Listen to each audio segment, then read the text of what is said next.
this video, I will show you how to make this Dream Catcher Chandelier. I love the way this project turned out. It's so beautiful, and I love that it incorporates dream catchers. Now, I like having these around my home. I love the symbolism, I love the history behind them, and I hope you enjoy them as well. If you're not already subscribed to my channel, please hit the subscribe button below, hit the notification bell next to it so you get updates when I post new videos. Follow me on social media at Katrinaosity. Check out my podcast at MDXpods.com. And if you enjoyed this video, please click the like button. It really helps me out.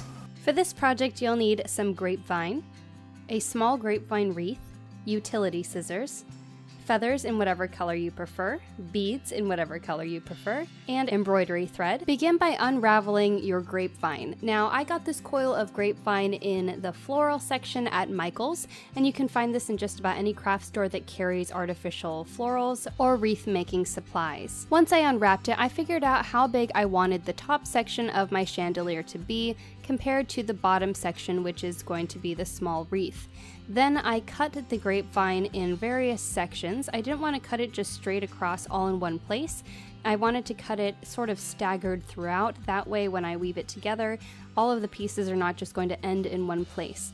Then I sort of wove them back together, and there are these smaller bits of grapevine that are wrapped around the entire thing that hold it all together. So I just tucked the ends into those, and then when I began tying my dream catcher pattern, I tied the first knot over that section where the ends meet. Once you've tied on your embroidery thread, make sure you give the knot a good tug so you know it's not going to come loose.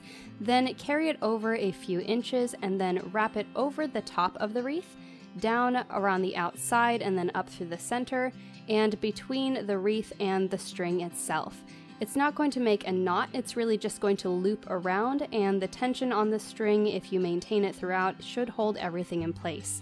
Once you've gone all the way around your wreath, begin doing your loops onto the middle of the sections of string that are already there. You want to make sure it's in the center of each section, that way your pattern will be somewhat uniform. And just continue this process all the way around your wreath and continue tying onto the centers of each section that you did the previous time around. And this will spiral your pattern into the center, and then once you've completed the entire thing, you can just find a convenient place to tie it off in a knot and try and find a way to make it somewhat symmetrical when you tie it. Repeat this exact same process on your small wreath, keeping in mind that you'll want to do smaller sections in order to have a more complex pattern.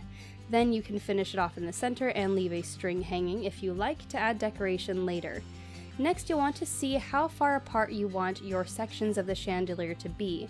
Then, once you've made that measurement, cut your strings to be that length plus a couple of inches for the knots, and tie one end of each of those strings onto the large wreath just around a single section of grapevine, and tie the other ends of those strings onto the small wreath so that the small wreath hangs below the large one. Then lay out your feathers in a way that you think you're going to want to attach them to the chandelier. Then take two sections of embroidery thread, grab the center of both of them, and holding the center, tie a loop with both of the strings included. This way you'll have a loop for your chandelier to hang from, and then 4 ends of string. Next, tie that string onto the top of the chandelier to secure it in place. You'll want to make sure you tie the knots with the same lengths of thread, otherwise it will hang lopsided. Then you're ready to hang it up and start decorating. Trust me, hanging it up makes it a lot easier to decorate than it would be if you just left it flat. So on the bottom wreath, you left a section of string hanging down in the center, and this is to add your heaviest decoration. This will keep the chandelier somewhat stable while it hangs, and then you can attach any other decorations that you like. I just used lengths of embroidery thread, I put a few beads on them, tied them into place, and then attached feathers to the end. And I like to alternate between the white feathers and the blue feathers, and vary the lengths of them as well. And that is your finished Dream Catcher Chandelier. You can decorate this in any color palette that you please. You don't even necessarily have to use these wreaths. If you wanted to use embroidery hoops instead, you would just have to discard the outer rings from the hoops. I love the way this turned out, and I hope you enjoyed this project. If you do one of these for yourself, make sure you show me on Instagram, tag me at Katrinaosity. If you're not already subscribed to my channel, please hit the subscribe button below, hit the notification bell next to it so you get updates when I post new videos. And if you enjoyed this video, please click the like button, it really helps me out.